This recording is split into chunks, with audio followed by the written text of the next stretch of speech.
I also think that something that is critical to talk about is how we raise the kids. That's parenting. It was another thing I wanted to move into. Because I think it helped us deal with, also manage some of our issues, because children can be a strain. Yeah, you know, they can be. And we bless God that our kids are amazing. They're wonderful. But I think also there was some sort of deliberate measures that we took in how we raised the kids. And they're very independent. For us, from where we're coming from also mattered. Like, we had the basic understanding. My own dad was a very principled person. Yeah. So I grew up with principles and this is the way to do this, that, and I didn't grow up spoiled.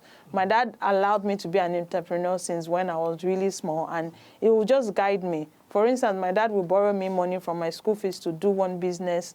I get the profit back and give it back to him. So for me, it was my own lifestyle. So, and that was what I wanted to pass on to my children. And we discussed about it. And then not having a help since they were small also, it was just recent, I think 2 years that we got someone. So you can imagine that we taught them how to sweep, how to do that, how to help. And one of the things I used to tell people, they say, don't the children disturb you? And I said, see, most times it's really about consequences, or should I say, I'm looking for the word, but let me say bribe and corruption here. It's bribe. Basically, like I tell the children, carrot and stick, yes, more like. Yeah. So I want to sleep. I'm at home with the kids alone. And I'm telling them, I need to sleep for 2 hours. So if they come to me and say they want something, I say, I need to rest. What you want, I'll give you, only if you allow me sleep. Now, a lot of things that we do or that has helped us with parenting, I think, is that we believe that this is our own way. Yeah. And this is the way that has worked for us. Yeah. We never put it out there to say, oh, this is, we're not saying that it's not a rule for everybody. Yes. But for us, this is how we want to raise our kids. This is the goal. And I always enjoy the fact that I've always been independent. So I want to teach my children how to be very independent. Yeah. So it was something that, in the process of teaching my children how to be independent, there's some ways I'll go about it that might seem wrong to some other parents. But for me, this is my own way. And some other parents might feel that the way I'm doing it too is wrong. But it has worked for us and it has helped us really bond. For instance, during COVID, beginning of COVID, a friend of mine sent me a message and said, you have boys that at this age, I have some things for training for them, something. And I'm like, no, me, I'm not doing any classes. I'm teaching them how to play games. They don't know how to play Ludo. They must learn to play Ludo. They must learn to bake. So we started doing Jenga, yes, we started Ludo, doing all those things during the whole COVID chess, period. Yeah, so it helped us to bond. And that was what was important to me at that moment. That, okay, it was a bonding time. They were going to browse. In fact, I remember that Monopoly, when I first bought Monopoly for them, I told both of them to go and learn how to play Monopoly on Google. Oh, yeah. And YouTube, and let me see who wins the first game between themselves. So you're supposed to learn it together between each other. Whoever wins will decide what we'll eat for the next. You know what that means too, Daniel. We decide what they'll eat for the next days. So, you know, when you have to control what we're going to eat in the house, it's like you're the king of the house. So for me, it was more fun between all of us, and we kept our principles. There's some things that were tough that is tough for other people. For instance, we put ourselves first. And a lot of people don't understand that. And I think I should come in there, because I think that when I was going to talk about the kids, or when I started the discussion around the kids, it was one of the things I said was that the way we've raised the kids has helped us. Yes. So remember that dynamic between us where I want sex, you have a lot of things going on for you, and that puts you under pressure. There's that. There's the fact that you're an entrepreneur. You have to grow your business. I'm a career person, and I'm doing pretty well, and I have quite a lot of responsibilities as well. And neither of us have that time. Do you understand? And so when we had the kids, it was very important for us that they learned to be independent quickly. Yes. You know, and so there was that engagement that happened. And thankfully, we had some role models.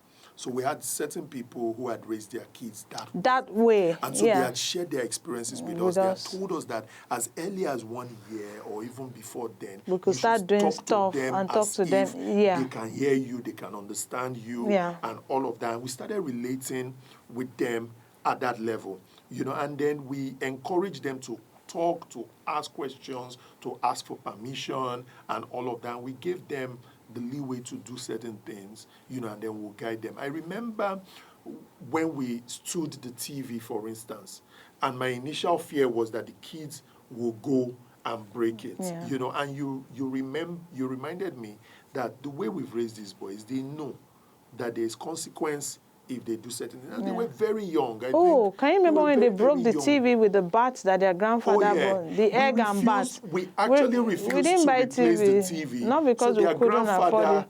Bought a new TV. They were without TV for a while. Yes. They needed to know that it was important that they learned consequences, to their action. And all of that. And they were a lot younger. I think David was 4 at the time and Daniel was 2 or something. Or no, maybe 6'4". 6'4", yes.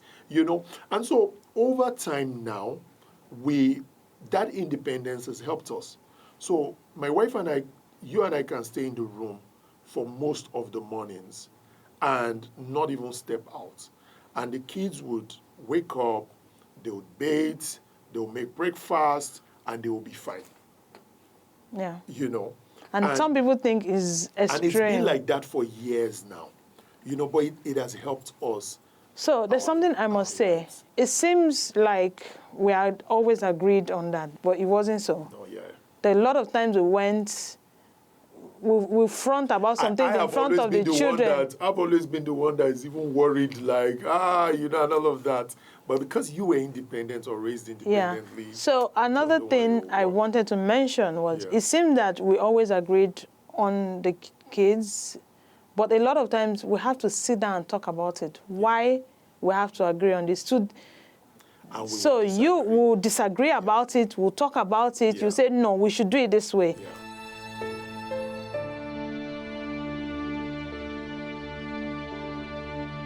Let me talk about that boarding house or no boarding house. I'd always wanted my son to go. Subject. Yes. I wanted day school, you wanted I wanted boarding house. Yeah. But one thing I'm happy about is that we never really fought about it. We only argued about it a number of times. Yeah. Till I came to the conclusion that, okay, we're going to do the day for him because you wanted him around more. I wanted him to be more firm and that. So I decided that, okay, I was going to go So it was part of that whole independence thing. You felt that if he went to boarding school, he would be more independent and all of that. I felt that we could teach him that either way. So we decided to make a conscious effort and talk about it and say, what do we want him to do next? What do we want to teach him next? So we talk. Yeah. We talk about it, and I think more of the parenting is more of us agreeing on something. Yeah. And I think it's that Yoruba thing that they say that or something. Yes. So you can't talk to a child with two mouths. That there has to be agreement. So when we disagree, we disagree in the closet. We don't disagree in front of them. So that's one of the things. So it's not really that we got so perfect. And I think it was one of those things that we had also talked about. Because I think at some point we did talk about it. We did talk about it. And you know what made me laugh now was when I remember one day, David, which is the older one, was warning his younger brother, say, you better don't do that thing. Nobody will be on your side. Mommy will hold you while daddy's beating you. I remember, and that thing touched me. As much as I felt that, the boy felt scared, I was happy that I felt that we united when it comes to disciplining them or talking about it. So, for instance, you beat David one day, and I felt it was extreme. I didn't say it, but we had a fight in the closet about it, and I was like, why would you do that? Something, and we talked about it. After we agreed, I went to apologize to him. So I was like, you needed to go and apologize to him and talk to him. You didn't go and do that. Yes, I told you to. I told you to. Yes. And that's one thing we do not do. You are amazing too. It takes two. I was honestly, I'm having goosebumps. It takes two. You know, but I'm grateful to God. Yeah, we're grateful. I'm very, very grateful to God. I think that it's been an interesting journey. It's been a very, very interesting journey. And I look at it, I'm like, oh, we just started really. We're just 12 years. Yeah, it feels like we're just starting. We've only just begun. What's that song again?